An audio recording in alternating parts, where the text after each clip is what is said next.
bashk, por do bëhemi bashk sipas parimit që bashk quhet po të pranosh propozimin tim. Dhe rezultoi sërish që Agron Shehaj propozoi Ermal Hasimen, PD-ja nuk e pranoi, Agron Shehaj tha që ky nuk quhet proces, me që su pranoi kandidati im dhe doli nga, si thaj, ne po dalim nga lidhja, tha. Nga veslidhja e Lezhës. Dhe ngelen në lidhje PD-ja dhe dy parti që e konsiderojnë edhe kandidatin pra Florin si më të afërt, pasi Flori ka qenë pjesë e nismës Bashkia Shqipëria bëhet. Megjithatë, unë jam i prirur që të mos e konsideroj afrofe Florin një kandidat humbës, përkundrazi. Unë mendoj që sepse shikoj edhe në rrjet, njerëzit janë të prirur të nxjerrë një foto ku Flori ka qenë në një fushat që ka takuar Ramon, pastaj ka imituar në këtë vend, ku diun vetëm... Do të takosh njëri? S'duhet të takosh një njëri, sepse automatikisht rëmo aty njëri, ky ka qenë në një sallë ku është folur për Soros, ky quhet Sorosian. Kemi një talent të jashtëzakonshëm si shoqëri, për t'ja gjetur bishtin dhe vegjen çdo gjë jetë të mundshme. Edhe sikur sot të lindësh, do të ta gjej një gjë që të të paragjykojnë. Kështu që në këtë drejtim, unë do doja t'i uroja Florit suksesen.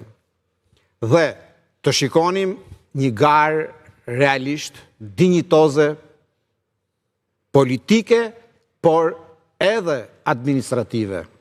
Nga njëra anë kemi Zonjë Manastirliu, e cila ka një karrierë të jashtëzakonshme në administrat, ka që vajzë e re në Bashkinë e Tiranës dhe i ka provuar të gjitha hallkat e pushtetit dhe rikthehet me këtë bagazh.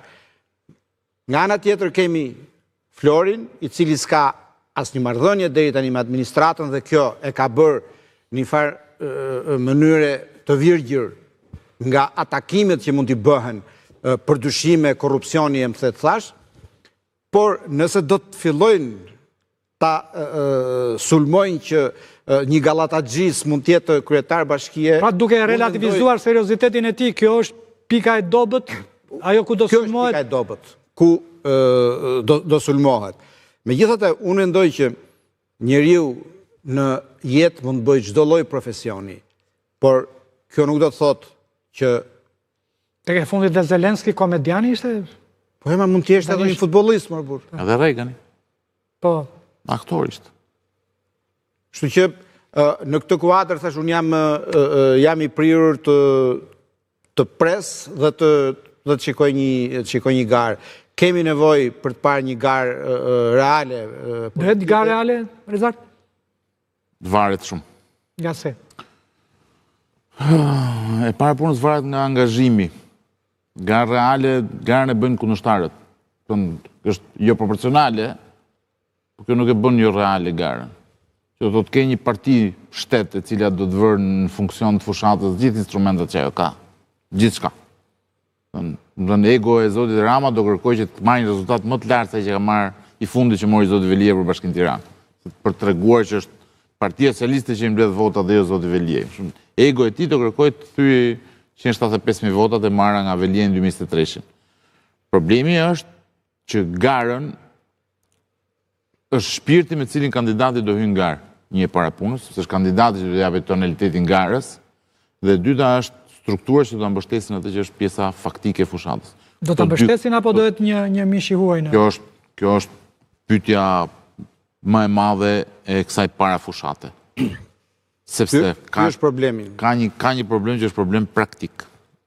E para punës se të angazhosh një strukturë në një nivel bashkie siç është Tirana duhet kohë.